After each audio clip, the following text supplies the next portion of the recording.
এবার বিস্তারিত। জুলাই আন্দোলনের প্রথম শহীদ আবু সাইদের কবরে ভোর থেকেই মানুষের ঢল নেমেছে।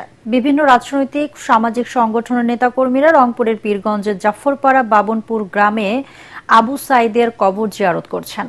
এদিকে আবু সাইদের কবর জিয়ারতের মধ্য দিয়ে দেশব্যাপী জুলাই পদযাত্রা কর্মসূচি শুরু করবে জাতীয় নাগরিক পার্টি এনসিপি।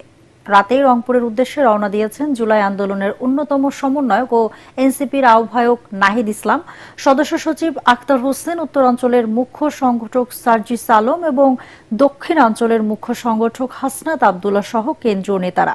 কিছুক্ষণের মধ্যে তারা সেখানে পৌঁছাবেন বলে জানা গেছে। বিকালে রংপুর কেন্দ্রীয় শহীদ মিনারে আয়োজিত সমাবেশে অংশ নেবেন তারা।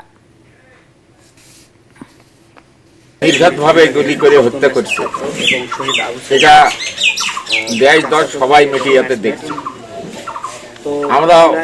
আমরাও দেখছি বাড়ি থেকে, আমরা তো আর রংপুর যাই নাই। এটার বিচার করার জন্য সরকার কার্যমাত্রা আরোপ করছে। আর যে বাকি ঘিরে যেগুলো আছে সেগুলো এখন আওতায় আনা হয় নাই, তাদেরা বহালভাবে ঘুরে বেড়ায়। এই আন্দোলনে এলেক নিয়ে এসে আইনের আওতায় আনে যেন সকলকে নির্দিষ্টভাবে বিচার করা হয়, এইটার আমার দাবি সরকার। দর্শক, রংপুরের পীরগঞ্জের জাফরপাড়া বাবনপুর গ্রামে আবু সাইদের সমাধিস্থলে আছেন রংপুর প্রতিনিধি মাহবুবুল ইসলাম। তিনি জানাচ্ছেন সেখানকার সর্বশেষ খবর।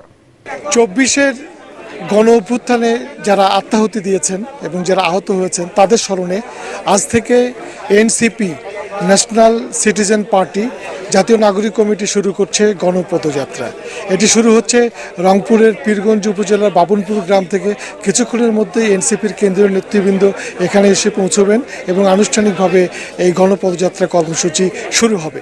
এই গণপদযাত্রা কর্মসূচির অংশ হিসেবে নেতৃবৃন্দ বিভিন্ন স্থানে যারা 24-এ জুলাই অভ্যুত্থানে শহীদ হয়েছেন তাদের বাসায় যাবেন এবং তাদের পরিবারের সাথে মতবিনিময় করবেন।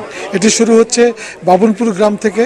কিছুক্ষণের মধ্যেই এনসিপির কেন্দ্রীয় আহ্বায়ক নাহিদ ইসলাম এবং উত্তরাঞ্চলের মুখ্য সংগঠক সার্জিস আলম, দক্ষিণাঞ্চলের মুখ্য সংগঠক হাসনাত আবদুল্লাহ এবং এনসিপির সাধারণ সম্পাদক আখতার হোসেন সহ অন্যান্য নেতৃবৃন্দ রংপুরে এসে পৌঁছেছেন। তারা এই মুহূর্তে বাবনপুরের পথে রয়েছেন। কিছুক্ষণের মধ্যেই তারা এখানে আসবেন এবং আনুষ্ঠানিকভাবে কবর জিয়ারতের মধ্য দিয়ে গণপদযাত্রা কর্মসূচি শুরু হবে। এই কর্মসূচি শুরুর পরে গণপদযাত্রা নিয়ে তারা গাইবান্ধায় যাবেন। গাইবান্ধার কয়েকটি উপজেলায় পথসভা রয়েছে এবং তারপরে তারা রংপুরের নগরীর বেশ কয়েকটি স্থানে পথসভা করবেন এবং শেষ পথসভাটি অনুষ্ঠিত হবে রংপুর কেন্দ্রীয় শহীদ